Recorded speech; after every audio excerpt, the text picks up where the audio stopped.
Hello ವೀಕ್ಷಕರೇ, ನಮಸ್ಕಾರ. ನಮ್ಮ ಫುಡ್ ರೆಸಿಪಿ ಯೂಟ್ಯೂಬ್ ಚಾನಲ್ಗೆ ತಮಗೆಲ್ಲರಿಗೂ ಸ್ವಾಗತ.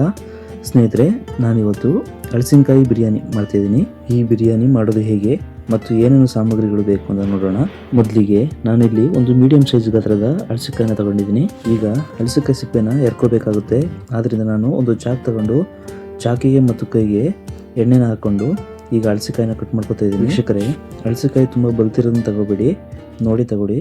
ಈಗ ನಾನು ಮೇಲ್ಗಡೆ ಹಸಿರು ಇರ್ತಕ್ಕಂಥ ಸಿಪ್ಪೆ ಎಲ್ಲ ಎರ್ಕೋತಾ ಇದ್ದೀನಿ. ವೀಕ್ಷಕರೇ, ಹಲಸಿನಕಾಯಿನ ಕಟ್ ಮಾಡಿ ತುಂಬ ಹೊತ್ತು ಬಿಡಕ್ಕೆ ಹೋಗ್ಬಿಡಿ. ಏನಕ್ಕಪ್ಪ ಅಂದರೆ ಹಲಸಿನಕಾಯಿ ಪೀಸಸ್ಸು ತುಂಬ ಕಪ್ಪಗಾಗುತ್ತೆ.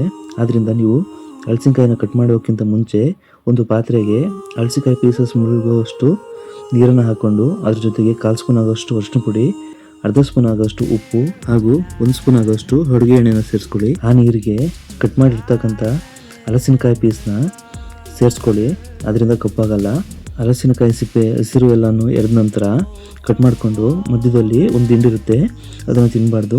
ಅದಕ್ಕೋಸ್ಕರ ಅದನ್ನು ತೆಗೆದು ನಾನು ಸಣ್ಣದಾಗಿ ಕಟ್ ಮಾಡ್ಕೊತಿದ್ದೀನಿ. ನಿಮ್ಗೆ ಯಾವ ಸೈಜು ಪೀಸ್ ಬೇಕಾಗುತ್ತೆ ಹಂಗೆ ಕಟ್ ಮಾಡ್ಕೊಳ್ಳಿ. ನಾನು ಕಟ್ ಮಾಡಿರ್ತಕ್ಕಂಥ ಹಲಸಿನಕಾಯಿ ಕೂಡ ಕಪ್ಪಾಗಿದೆ.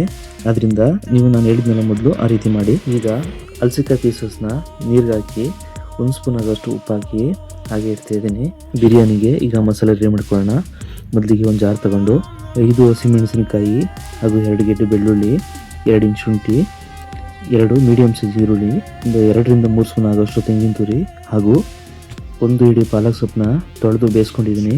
ಜೊತೆಗೆ ಸ್ವಲ್ಪ ಪುದೀನ ಸೊಪ್ಪು, ಸ್ವಲ್ಪ ಕೊತ್ತಂಬರಿ ಸೊಪ್ಪು ಹಾಗೂ 1/4 ಸ್ಪೂನ್ ಆಗೋಷ್ಟು ಚಕ್ಕೆ ಪೌಡ್ರು, 4 ಲವಂಗ, 4 ಕಾಳು ಮೆಣಸು, ಸ್ವಲ್ಪ ನೀರು ಹಾಕಿ ಸಣ್ಣದಾಗಿ ಗ್ರೈಂಡ್ ಮಾಡ್ತಾಯಿದ್ದೀನಿ. ವೀಕ್ಷಕರೇ, ಪಾಲಕ್ ಸೊಪ್ಪನ್ನ ಬೇಯಿಸಿ ಗ್ರೈಂಡ್ ಮಾಡ್ಕೊಂಡಿರೋದು ಬಿರಿಯಾನಿ ಗ್ರೀನ್ ಆಗಲಿ ಅಂತ. ನೀವು ಇಲ್ಲ ಅಂದರೆ ಸ್ಕಿಪ್ ಮಾಡ್ಬೋದು, ಅಥವಾ ಸ್ವಲ್ಪ ಕೊತ್ತಂಬರಿ ಸೊಪ್ಪನ್ನ ಜಾಸ್ತಿ ಸೇರಿಸ್ಕೋಬೋದು. ನಂತರ ಸ್ಟವ್ ಮೇಲೆ ಒಂದು ಕುಕ್ಕರ್ ಇಟ್ಟು 4 ರಿಂದ 5 ಸ್ಪೂನ್ ಆಗೋಷ್ಟು ಎಣ್ಣೆ ಸೇರಿಸ್ಕೊತಿದ್ದೀನಿ. ಎಣ್ಣೆ ಬಿಸಿಯಾದ ನಂತರ ಮಸಾಲೆ ಪದಾರ್ಥಗಳಾದ ಕಲ್ಲುವು, ಸ್ಟಾರು, ಪಲಾವ್ ಎಲೆ, ಏಲಕ್ಕಿ ಹಾಗೂ ಸೋಂಪು ಕಾಳನ್ನ ಸ್ವಲ್ಪ ಸೇರಿಸ್ಕೊಂಡು ಜೊತೆಗೆ 2 ಮೀಡಿಯಂ ಸೈಜ್ ಈರುಳ್ಳಿನ ಸ್ಲೈಸ್ ಮಾಡಿಕೊಂಡು ಸೇರಿಸ್ಕೊತಾ ಇದ್ದೀನಿ.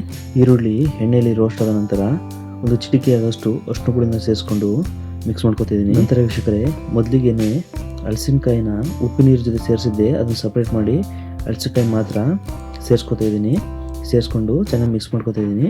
ಜೊತೆಗೆ 1 ಸ್ಪೂನ್ ಆಗೋಷ್ಟು ಕಲ್ಲುಪ್ಪನ್ನ ಸೇರಿಸ್ಕೊಂಡು ಮಿಕ್ಸ್ ಮಾಡ್ಕೊತಾ ಇದ್ದೀನಿ. ಸ್ನೇಹಿತರೆ, ಕೆಲವೊಬ್ಬರು ಹಲಸಿನಕಾಯಿನೇ ಸಪ್ರೇಟು ಒಂದು ವಿಷಲ್ ಹೊಡ್ಸ್ಕೊಂಡು ನಂತರ ಬಿರಿಯಾನಿಗೆ ಸೇರಿಸ್ಕೋತಾರೆ.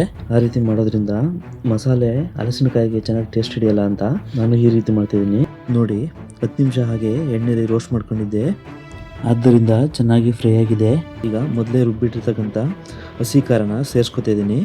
ಮಿಕ್ಸಿ ಜಾರ್ಗೆ ಸ್ವಲ್ಪ ನೀರನ್ನ ಸೇರಿಸ್ಕೊಂಡು ಆ ಖಾರನ ರೋಸ್ಟೆಡ್ ಹಲಸಿನಕಾಯಿಗೆ ಚೆನ್ನಾಗಿ ಮಿಕ್ಸ್ ಮಾಡ್ಕೊತಾ ಇದ್ದೀನಿ.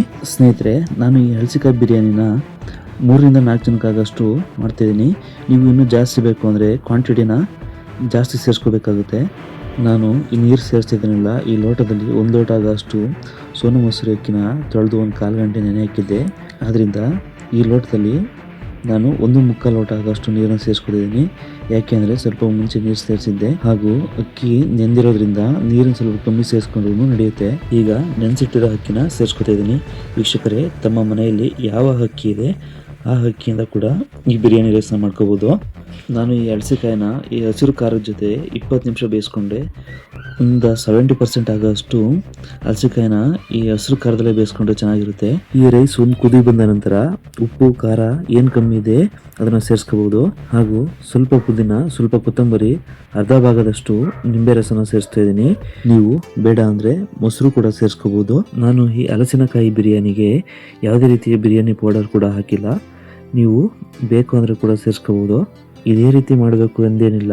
ನಿಮಗೆ ಅಗತ್ಯ ವಸ್ತುಗಳು ಏನಿದೆ ಅದರಲ್ಲೇ ತುಂಬ ರುಚಿಕರವಾಗಿ ಮಾಡ್ಕೋಬೋದು. ಹಾಗೂ ಬೆಣ್ಣೆ, ತುಪ್ಪ ಎರಡರಲ್ಲಿ ಯಾವುದಾದ್ರೂ ಕೂಡ ಸೇರಿಸ್ಕೋಬೋದು.